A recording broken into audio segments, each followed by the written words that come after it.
So, we're tackling another DC Legacy hero this week. Yeah, DC really does seem to have the market cornered on legacies. Sure, Marvel has some as well, but many of those just feel like temporary seat warmers until the real character comes back. I'm looking at you, Thunderstrike. Looking at DC, we've had 2 Green Arrows, 5 Batgirls, 4 Flashes, 7 Green Lanterns, and let's not even get started on Manhunters, Vigilantes, Clayfaces, Cheetahs, Silver Swans, or Steels. Case in point, today's entry, The Ray. This was a character DC inherited from defunct Golden Age comics publisher Quality Comics. Originating in the 1940s, the Ray was the alias of Langford Happy Terrell, a news reporter who got stuck in a weather balloon that encountered a bizarre lightning storm that basically turned him into a giant living solar battery with the ability to harness the power of light via super speed, flying, firing rays, and creating holographic images. The Ray would eventually be revived as part of the Earth 2 Justice Society of America, before migrating over to Earth X, an Earth where the Nazis won World War II and there were no U2 cover songs to inspire the masses. There he would join a group called the Freedom Fighters, led by Uncle Sam, the living embodiment of the spirit of America. And in case you're wondering, yes, this is where the idea for those CW TV shows last year came from.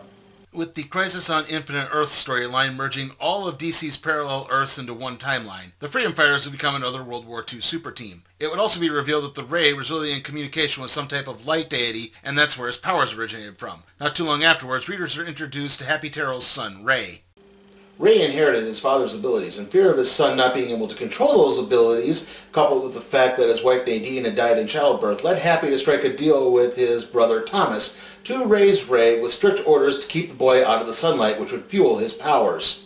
Thomas raised Ray, telling him that if he went out in the sunlight, he would get sick and probably die. Ray wouldn't find out the truth until after Thomas died. It was then that Happy Terrell stepped forward at the funeral and admitted everything. Ray would follow in Happy's footsteps, but they would forever be estranged. Ray would join a faction of the Justice League that was sponsored by the United Nations. Coincidentally, these events would almost coincide with another DC superhero series about a son reluctantly following in his father's footsteps that we've covered twice before on this show. Anyway, a lot of Ray Terrell's origin story was covered in a mini-series that came out in 1993 and proved popular enough to get an ongoing series in 1994. And today we're looking at the first 13 issues of that ongoing series.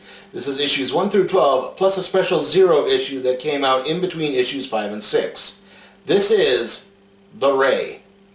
The Ray is in Hawaii fighting the magma-based alien monster Brimstone. As he struggles to land any impactful move on the beast, Ray flashes back to how he got into this predicament. Ray Terrell had recently settled down in Philadelphia, Pennsylvania. The only dwelling he could afford was a rundown dump with no fridge. Ray then went to work at the fried chicken establishment, where he was forced to don a chicken costume and hand out flyers, presumably after an accident with the microwave caused his predecessor to become fused to his costume. It was then that Ray's cousin Hank, who's in on the family secret, arrived to talk Ray into a free trip to Hawaii. Ray tried to explain that he already had plans with his girlfriend Jenny, but that she popped up to cancel. Her bank needed her to work late. So the cousins took no tickets to paradise, where Hank set about trying to pick up chicks at the foot of a volcano. Unbeknownst to anyone, an impish creature called Merritt's of Apocalypse planted the Brimstone techno seed in the heart of the volcano. Brimstone then killed Merritt's, calling him a varmint in the process, and then made his way to the city below. Ray immediately jumped into action and tried to take the demonic giant on. It's then some unrequested help arrived in the form of Superboy. Okay, this stems from the infamous Death and Return of Superman storyline, where while the Man of Steel was considered deceased, 4 other Supermen popped up to try and assume the mantle of being the new Superman. One of these was a teenager named Kon-El, or Connor Kent. Kon-El was a Kryptonian human hybrid, with DNA obviously coming from Superman, and human DNA coming from, well, that's another story for another time. Ray and Superboy team up while hurling insults at each other to take down Brimstone. They manage to get him outside of the town. However, the two begin brawling soon thereafter, and this culminates in Ray blasting Superboy. Ray begins fearing the worst when Connor doesn't initially respond. It's then that Brimstone regains consciousness. Ray then managed to blast Brimstone back into the ocean. However, it proved ineffective, and Brimstone stormed off to get a beer. Knowing that he needed help, Ray tried to revive Superboy, and the two then set off to take Brimstone down once more. Brimstone is busy tearing up the local brewery when Ray and Superboy initiate their plan. Ray provides enough distraction while Superboy grabs a liquid nitrogen chuck and chucks at Brimstone. There's just one tiny problem. Connor didn't throw a liquid nitrogen chuck, he threw an orange juice chuck. Brimstone then catches Ray and swallows him. Thankfully, Brimstone doesn't have an actual stomach, so Ray immediately begins searching for the Technoseed. Just as he manages to locate it, Connor actually does locate a liquid nitrogen chuck and initiates a take 2. Brimstone is cooled down and Ray flies out with the Technoseed. The government soon commandeers the Technoseed, and Ray says goodbye and good riddance to Superboy. Ray then picks Hank up and returns to Philadelphia, where he chronicles the story in a computer journal and then mails the story to Seattle and the home of Dinah Lance, aka the Black Canary.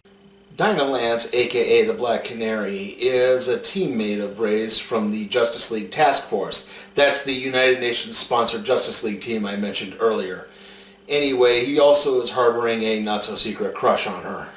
Ray begins running a battle simulation with Deathmask, a computer program he modified and now uses as a holographic sparring partner. Unfortunately, Ray programmed Deathmask a little too well as the program mops the floor with him. Ray shuts the program down and returns home. As he tries to sleep, he receives a telepathic message from Neil Emerson, otherwise known as Dr. Polaris. Neil Emerson was a medical student who believed that magnets were the cure to all health ailments, and he would hold public demonstrations under the identity of Dr. Polaris to support his argument. Unfortunately, Emerson's psyche was fractured when he absorbed too much magnetic energy, which allowed a more malevolent Dr. Polaris to take over his body. Dr. Polaris did aid the two Rays in the Ray miniseries as they took on the light entity. That was kind of the main crux of it. Emerson explains that he's detected a piece of the light entity in Philadelphia. In order to take that piece of the entity out, Emerson has formatted a floppy disk with a program that will render it inert. However, Ray isn't sure that he's dealing with Polaris or Emerson. It's then that Happy Terrell interjects. In order to avoid confusion, I will be referring to both Rays by their civilian identities, i.e. the Golden Age Ray will be Happy, and the modern day Ray will be Ray. Happy says that Emerson can't be trusted. However, Ray doesn't trust Happy at all and really doesn't want anything to do with him. The two continue arguing, with Happy pointing out that either one of them could have sensed the light entity before Polaris could. Still unsure, Ray elects to go straight forward to another source. Despite Emerson's pleas, Ray breaks the doctor out of prison. Emerson does assure Ray that he, not Polaris, is in control, and the two go tracking down the remnant. They reach the spot where Emerson feels the entity's presence, and Emerson tries to match the entity's magnetic wavelength while Ray fires a blast into the magnetic field. It's then that doubt began to creep into Ray's mind, and he lost his focus. This resulted in the remnant being reactivated and absorbing both Ray and Emerson, and this caused Dr. Polaris to be reawakened. If you're wondering how any of this was tied into that whole floppy disk, I have no idea. Before the Ray can mount any type of attack, Polaris encases the young hero in molten metal and tosses him into a sewer. Ray manages to break free, but it drains a lot of his power and he's now cut off from the sun so he can't recharge. This allows Polaris to continue the attack, with Ray managing to get one shot through to Polaris' magnetic field, which allows him to escape to the surface. Ray then manages to short-circuit Polaris by dumping the contents of a nearby water tower on him. He then tackles Polaris to the ground below. It's then that Happy appears to take his son to task. Ray is having none of it, pointing out that Emerson was technically right. It's then that the remnant of the entity appears and absorbs the two Rays. A disoriented Junior Ray comes to surrounded by light. He finds Happy ensnared in some type of trap. Happy tells his son to leave him to die and try to save everyone else in Philadelphia. This gets interrupted by Ray as he's attacked by Deathmask. However, Ray pieces together that this is just a holographic construct, as it's using power that it was never programmed to use. Ray then finds himself in the house he grew up in. In the bedroom, Ray finds a small crying boy that looks like a young version of himself. The boy can't seem to find his dad, and it's then that Ray realizes what the entity remnant truly is. A child lost from its family. Ray absorbs the child of light and catapults into outer space.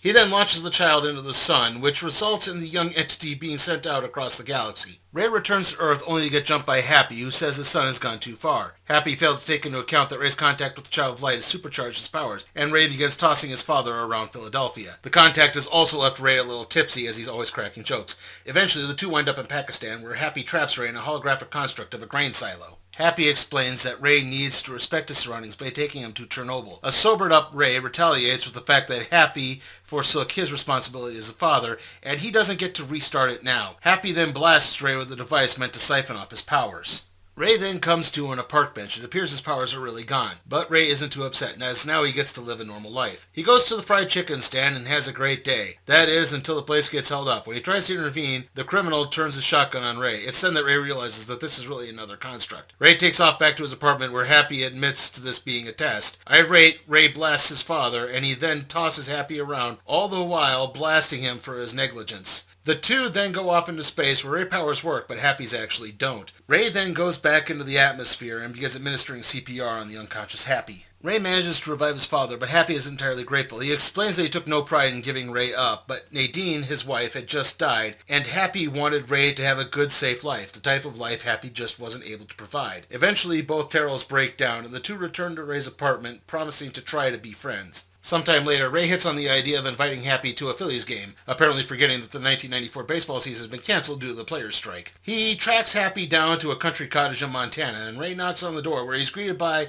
Nadine Terrell, who's still alive and well. Okay, we've now reached the number 0 issue, which was a tie-in to a DC Comics event called 0 Hour. Although, tie-in might be a little loose in this definition. You see, 0 Hour revolved around Hal Jordan, who at that point was possessed by an entity called Parallax, trying to reshape the universe in his image by traveling all the way back to the Big Bang.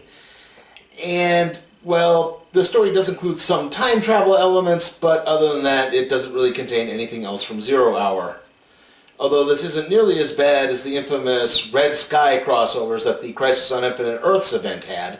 Happy Terrell contacts the Martian Mandarin to take him to task for recruiting Ray to the Justice League Task Force. Happy thinks that Jean is somehow responsible for the fact that he can't sense Ray anymore. Jean denies having anything to do with this, so Happy moves on to Jenny. He visits her Quantum Leap style, appearing as a hologram that she can only see and hear at work. The two move to Ray's apartment and read his laptop, turning up nothing. Hank also turns up nothing. Eventually, the two turn up a journal entry explaining what happened when he found Nadine. After discovering that his mother is alive, Ray fled before Happy could find out. He then went to Jenny's to try to talk, but she was at work. It's there that he began to piece together holographically what happened. Ray played his father being told by doctors that his son was emitting high amounts of solar energy while Nadine was in critical condition. A priest was called in to perform last rites, but somehow she pulled through. Happy then told her that their son was stillborn. Of course, Happy had arranged for his brother Thomas to take care of Ray and keep him out of the sunlight. Ray then flashed back to a time he ran away from home. He was tired of being called Night Boy by the other kids. A police officer talked him into returning, and Ray now realized that offer was actually a disguised Happy using a holographic construct. That's when Ray realized that Happy was manipulating things the whole time. He takes off back to Montana, where he punches Happy. When Nadine comes out, Happy says that Ray was the pizza guy, and there was an error in the bill. Ray just takes off. He will never have a relationship with his father. Ray then returns home and runs another death mask simulation. It seems the AI is getting stronger to the point that it's actually beginning to think it's real. The two then duel amongst the wreckage of a sunken old ship, Ray barely managing to scrape by again. Meanwhile, in Seattle, Dinah Lance, aka the Black Canary, is dealing with a killer named Savatz, who has abducted a child. Canary slips into a warehouse where Savatz is holed up. She hears Mercy, the child, crying and opens a door, which she finds is a portal to some type of alien landscape. Before she can do anything, Dinah gets tossed out and the portal closes. Knowing that she needs help, Dinah has no other choice but to call Ray. She reminds herself that Ray is a little lovesick puppy and not to lead him on any further than is necessary, as she explains the situation. Ray manages to activate the portal and Canary goes through. Fearing that she may need more assistance, Ray goes in after her. Unfortunately, Ray gets stuck to the portal to the point that when Canary pulls him out, she somehow energized the portal and transformed into some type of hulking monster. He then tosses Dinah aside, and this winds up attracting the attention of Savatz. Canary leaps into action, tackling Savatz from his flying motorcycle. He manages to slip away as other alien monsters appear. This is what causes Dinah to flash back on how she got into this situation. You see, Dinah actually had a chance to catch Savatz earlier, but she uncharacteristically froze when he took the girl, whose name is Mercy, hostage. Ever since then, it's been dogging her. Ray then reappears and sort of comes to Canary's aid by attacking the other monsters. She tries to talk him down by telling him to focus on starting over. It works and Ray is soon back to normal. The two then go back after Savatz. Ray manages to grab Mercy while Dinah stays behind to stop Savatz. Ray is trying to get Mercy back to the portal as the planet is falling apart. Ray arrives at the portal to find it on the verge of permanent collapse. Ray manages to activate the portal long enough to send Mercy through. The portal then collapses and Ray takes off to save Black Canary. The two are going to have to take the long way home. Ray encases Dinah in a protective force field as he tries to navigate using the stars, bumping into the Child of Light along the way. Dinah is starting to run out of oxygen, so the appearance of a space station is a great relief. Ray crashes through the wall of the space station and begins asking for medical help. The cyborg in charge of the station initially refuses, citing the damage that Ray just caused. Finally, he makes Ray an offer: get rid of a troublemaker in the station's bar and Dinah will be taken to the infirmary. Ray takes off to the bar to take down this Hellraiser. Lobo. The last Zarnian won't listen to reason, so the bar clears out as he and Ray begin fighting. The two begin wreaking havoc throughout the station, and Lobo seems to recognize the Ray from somewhere. The two battle into the station's reactor core, where Ray begins to feed off the antimatter. This charges him to the point that the whole core explodes, and this results in Lobo's bike being destroyed. It's then that Ray recognizes Lobo and apologizes and then fixes the bike. Black Canary soon recovers, and Lobo gives the two directions back to Earth. However, it turns out the main man gave the wrong directions, and Ray and Canary have missed the Earth entirely and now are heading towards the outer edge of the galaxy. Ray is forced to pull a risky slingshot maneuver in order to get back the other direction. It works, and Ray drops Dinah off on a rooftop in Seattle. The two say their goodbyes, with Dinah having to remind herself that recent events are just the cause of her newfound feelings for Ray. It's then that she notices the Space Needle is missing. Ray has noticed something too. The pizza shop below his apartment is now a drugstore. Also, there are a lot of antique cars around. After asking a passerby the date, Ray discovers that it's 1941. Not only that, it's the day that Happy Terrell goes on the weather balloon that results in him getting his powers. Hoping that maybe the original famous Ray could help with the time travel, Ray heads to the Philadelphia Globe where Happy works. Along the way, he saves the life of a cub reporter about to get drilled by a streetcar. It turns out this cub reporter actually was Happy Terrell. His boss had just dispatched him to cover the balloon experiment. Instead, Happy rushes back to the paper to report what just happened, which means Ray just did his entire existence. Ray's confused. He grew up knowing Happy Terrell was an ace reporter who won a Pulitzer Prize for his war coverage. Except that war hasn't actually happened yet. Ray starts trying to get Happy back to the experiment, explaining the situation along the way, though he excludes some details. Happy isn't believing any of it, and the two begin fighting. Ray tries to take off with Happy again, only to suddenly lose his powers. The two are forced to hitch a ride to a nearby diner where Happy calls the observatory to discover the balloon experiment was cancelled due to weather. The two resolve to journey to the observatory out of hopes they can recreate the experiment, though the two are forced to steal a car along the way. The two are driving through New Jersey as the sun begins to set when a report comes over the radio. It's December 7th, 1941, and the Japanese have attacked Pearl Harbor. Happy remembers Ray mumbling something about a war and realizes that he knew of the attack and didn't tell anyone. He slams on the brakes and kicks Ray out of the car, leaving the time traveler on the side of the road. Yeah, history is really starting to circle the drain at this point. I mean, how about if Ray just stops off and tosses a bag of zebra mussels into a nearby stream while we're at it? However, Happy actually goes through the experiment by stealing the weather balloon and piloting it into a rather suspicious-looking cloud. This results in Ray getting his powers back and getting back into contact with Happy. Happy immediately rejects any of Ray's suggestions, resulting in a different-looking costume than Ray normally sees his father in. So Ray lies and says that Happy called himself the Revenger in order to make sure to keep the timeline straight. The newly rechristened Ray then takes off to the White House to visit with Franklin Delano Roosevelt. When Ray, thinking that Happy might be considered an assassin, tries to come to his father's aid, Happy blasts him. This is enough for President Roosevelt to name Happy an official weapon of the military. Happy is then dispatched to take down a Japanese fleet, a fleet that Ray knows doesn't sink. He takes off in pursuit, stopping briefly to talk with Dinah, who's still stuck on the roof where Ray left her earlier. Yeah, Dinah's been stuck on that roof for like the past 3 days. I mean, she can't really walk around in the general public. Her outfit of basically a leotard and fishnet stockings, in 1940s terms, makes her practically naked. Ray promises to Dinah that he will try to get them back to their own time after all of this is done. He then takes off after Happy. He's too late, and Happy has sunk most of the fleet. The two begin fighting, with Ray trying to convey to Happy that he has to use his powers responsibly, and to prove this, he takes Happy below the ocean's surface, which cuts him off from the sun, and thus is beginning to negate his powers.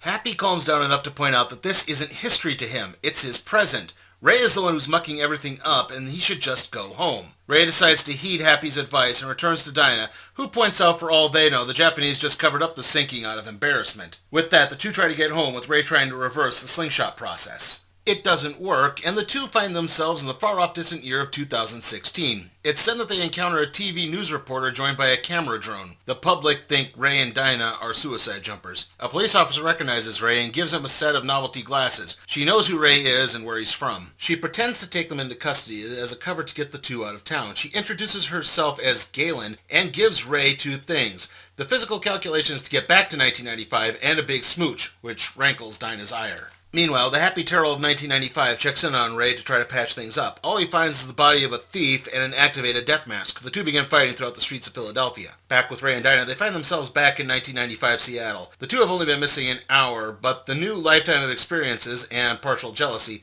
leads Dinah to begin passionately kissing Ray. The next day, an excited Ray gleefully returns to Philadelphia while Dinah is left regarding what just happened. Ray then notices a small girl about to be crushed by some crumbling debris. After saving her, he recognizes her as Galen and gives her the message to set the time loop straight. He then returns to his apartment to find Happy waiting for him. Happy explains that he had an encounter with Deathmask when he came to patch things up. Ray doesn't believe him as Deathmask is just a computer program. Also, the fight resulted in the motherboard of Ray's computer being fried. Ray leaves to replace the motherboard while Happy Terrell reveals his identity as the new Deathmask. Deathmask takes off to Istanbul, not Constantinople, where he barges into a mosque and begins slaughtering the worshippers. There are some survivors, which Deathmask elects to be his new followers.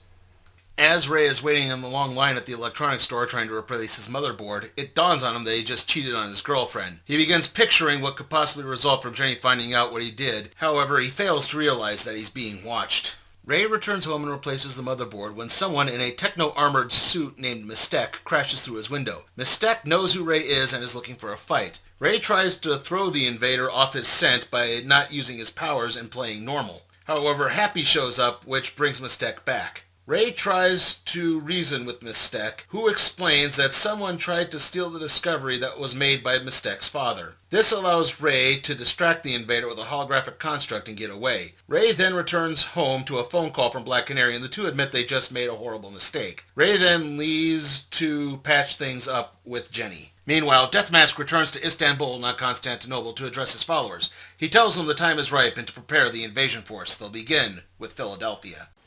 And so concludes our first look at The Ray. How was it? Well, on the plus side, I think the story is rather intriguing. It's kind of like a mirror universe Starman, where, in Starman, Jack and Ted get along fine and everything's great. Ray and his father, well, they don't, and it almost seems sort of appropriate, given the entire circumstances of everything, and Ray and Happy not exactly being part of Ray's life. It makes a lot of sense. And to be honest, I like a lot of the time travel elements in this. I think they're used really well. As well, I think there's some good villains in this. Deathmask is actually kind of intriguing, even with the ninetiness of his name. Dr. Polaris is used really well. And to an extent, Happy Terrell is also kind of a villain in this. Like I said, he abandoned his son. He just expects, Ray to accept him back in his life. Also, I really like the utilization of Superboy in this. I kind of wish he had popped up a couple more times. That being said, the rest of the supporting cast in this book is really lacking, namely Jenny and Hank. Now, maybe they played a larger role in the miniseries. When Ray recaps his origin in this book, he talks a little bit about how important Jenny is, but it doesn't seem to be that way. In the later issue, Jenny herself even says the relationship is getting a little strained, and the second he gets a chance to sleep with Black Canary, Ray takes it. So, and Hank, it's even less. He appears one other time after the first issue, and that's it. Also, the dialogue is really bad. It comes across horrendously forced. It's middle-aged men trying to write hip dialogue. Okay, I was a teenager in the mid-90s. Rot was never a catchphrase. Also, it gets a little obtuse in its storytelling sometimes. I'm still not entirely sure how they dealt with the light entity. Ray says he sends it off into space, but then later it's kind of still part of the sun, which is closer to Earth. I'm not entirely sure. There's some change in the artists that's a little jarring sometimes. It goes from being pretty good to a little iffy.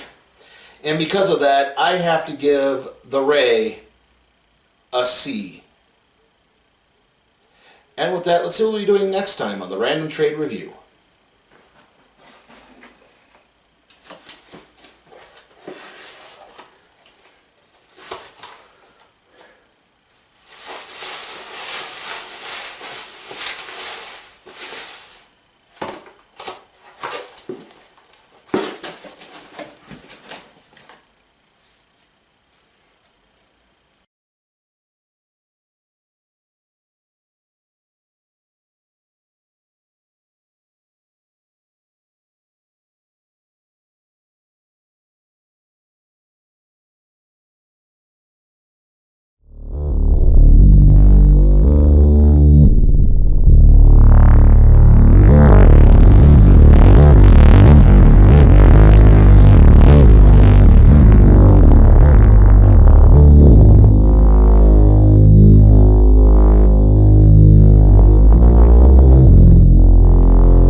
help support my work at patreon.com/sleepytimeforcatproductions, where you can request a trade to be placed in the randomizer, aka the cardboard box.